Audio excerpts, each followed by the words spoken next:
माझं नाव यश राहुल गुले आहे. माझ्या कोण आहे? देशन बाबा. बाबांचं नाव काय? माझ्या वडिलांचं नाव राहुल भाऊसाहेब गुले आहे.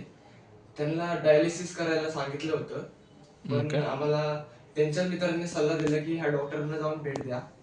आम्ही त्यांच्यासोबत येऊन एकदा भेट दिली, तर आम्हाला एका महिन्यातच फरक जाणवला की त्यांचं 12 हाय कॅरेटीन होतं, त्याच्यातून एका महिन्यात त्यांचं क्रिएटिन 6 वर आलेलं आहे. तर आम्हाला की सर्वांना सांगावं असं वाटतं की तुम्ही पण तुम्हाला असा प्रॉब्लेम असेल तर तुम्ही सर्वांनी ह्या डॉक्टरांना भेट द्यावी. आणि आयुर्वेदिकचा हा रिझल्ट खूपच चांगला आहे. आम्हाला महिन्याभरातच सगळ्यात म्हणजे बेस्ट रिझल्ट भेटलेला आहे. असं दुसऱ्या दवाखान्यामध्ये गेलं तर आम्हाला बेस्ट रिझल्ट भेटलाच नव्हता.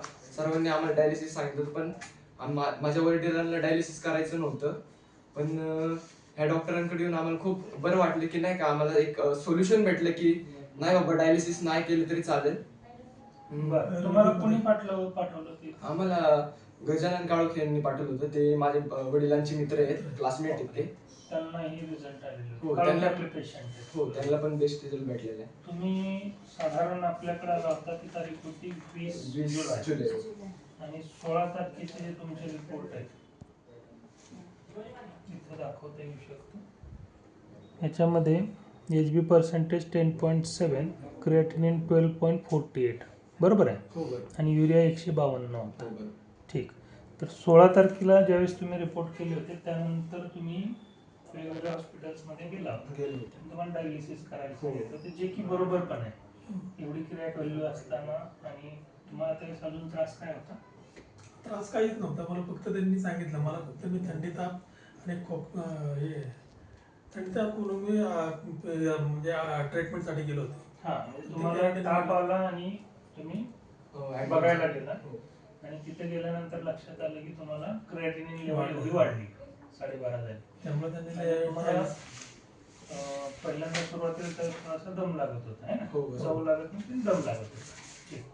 मग आपल्याकडे 20 तारखेला जेव्हा तुम्ही आला त्यावेळेस आपण तुमच्या सर्व कंप्लेंट्स लिहून तुम्हाला ट्रीटमेंट सुरू केली.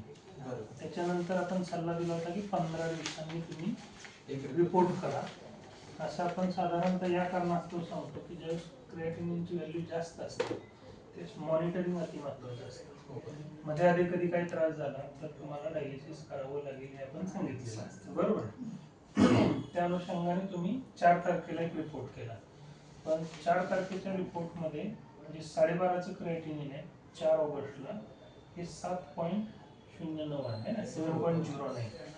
हा तुमचा रिपोर्ट आहे 4 तारखेचा, बरोबर?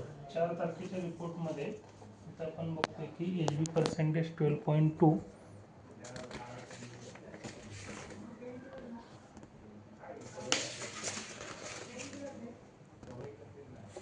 आणि सिरम क्रिएटिनिन जे आहे ते 7.09 आहे,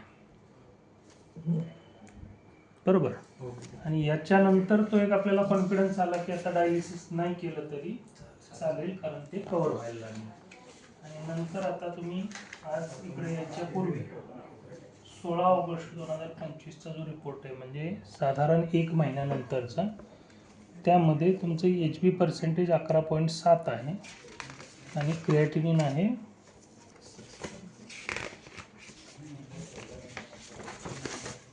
6.08. तर याच्यामध्ये आता तुम्हाला दम लागण्याची तक्रार कितपत आहे?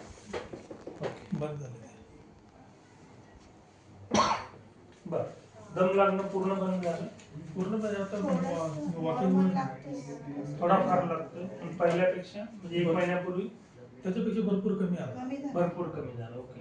सूज वगैरे नॉर्मल सगळं आता सूज पूर्ण गेली. अगोदर कुठं कुठं होती सूज त्यावेळेस?